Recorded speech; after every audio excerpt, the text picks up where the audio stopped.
திருவொற்றியூர் குப்பத்தூர்லேருந்து வரேங்க. நான் வீடு கட்டிட்டு இருக்கேன் புதுசாக. அந்த வீடு கட்டுறதுனால ஒரு பிரச்சனை, அந்த முன்னாடி தளம் வந்துச்சு அப்படின்னு சொல்லிட்டு பிரச்சனை பண்ணாங்க. சரி, அதையும் சால்வ் பண்ணி எல்லாம் முடிச்சாச்சு. முடிச்சுட்டு மறுபடியும் தளம் ஊற்றும் போது ராகுல்ன்ற பையன் வந்து டிவிகே கட்சியில் இருக்கானா.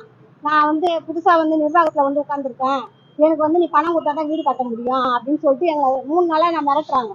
அந்த கட்டுமான பணியில் இருக்கவங்க மிரட்டி அவங்க வேலையை செய்யாமல் அப்படியே போடுறாங்க. நான் தினமும் வேலைக்கு தான் சார் போகிறேன், தானே கூலி வாங்கிக்கிறேன். நான் வந்து என் 3 பிள்ளைங்களை வச்சு நான் ஆடல் பட்டு உட்காந்துக்கிறேன். எனக்கு யார் சார், நானே வட்டிக்கு வாங்கி தான் சார் வீடு கட்டுறேன். வீடு இல்லாத நிலமைக்கு இந்த மாதிரி வந்து ஒரு 4-5 பேர் வட்டச்செயலாளர் சொன்னார், எனக்கு பணம் கொடு 50,000 கொடுத்தா நான் எங்கே சார் போகுது? நான் வேணா இவங்க வேணா கொடுக்க சொல்லுங்க, நான் வேணா எக்ஸ்ட்ரா 1 லட்சம் சேர்த்து கொடுக்க சொல்கிறேன். இவங்க பணம் பண்ண இவங்க அங்கே வேற எங்கேயாச்சும் போய் கொள்ளடிக்கலாம். எங்ககிட்ட வந்து கேட்டால் நாங்கள் என்ன சார் பண்ண முடியும்?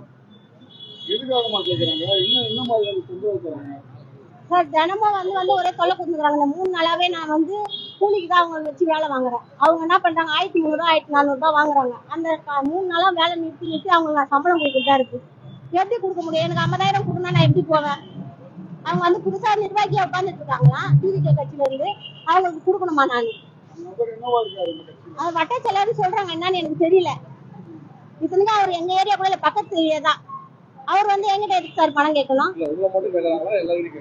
சார் நான் இப்பதானே கட்டுறேன், எனக்கு தானே இப்பதானே தெரியும். நான் காலையில 7 மணிக்கு போவேன், நைட் 7 மணிக்கு தான் வருவேன்.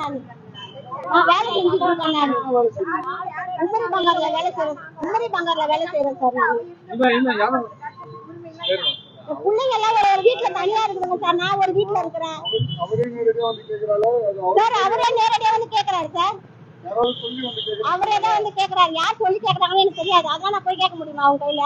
அவரே தான் வந்து கேக்குறாரு. 3 நாளா ஒரே தொலை கொடுத்துருக்காரு. போலீஸ்காரங்க போன் பண்றாங்கன்னு சொல்லிட்டு இன்னைக்கு யாரோ ஒரு போலீஸ்காரங்க போன் பண்ணாங்க.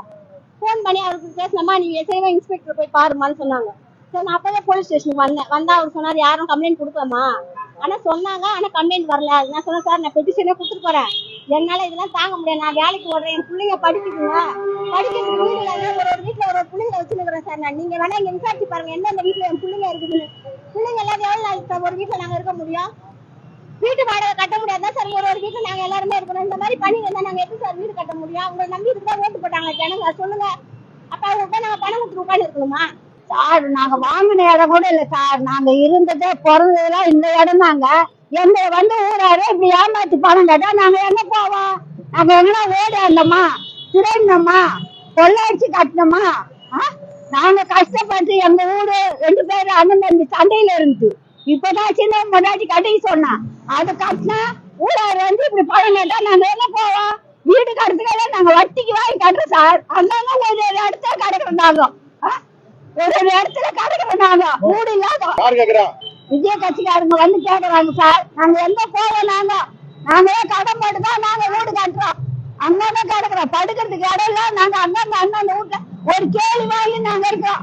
எங்க வீடா இருந்தா நாங்க படுத்து இருப்போம் இல்ல, நாங்களே விஜய் தான் ஓட்டு போட்டோம். நாங்க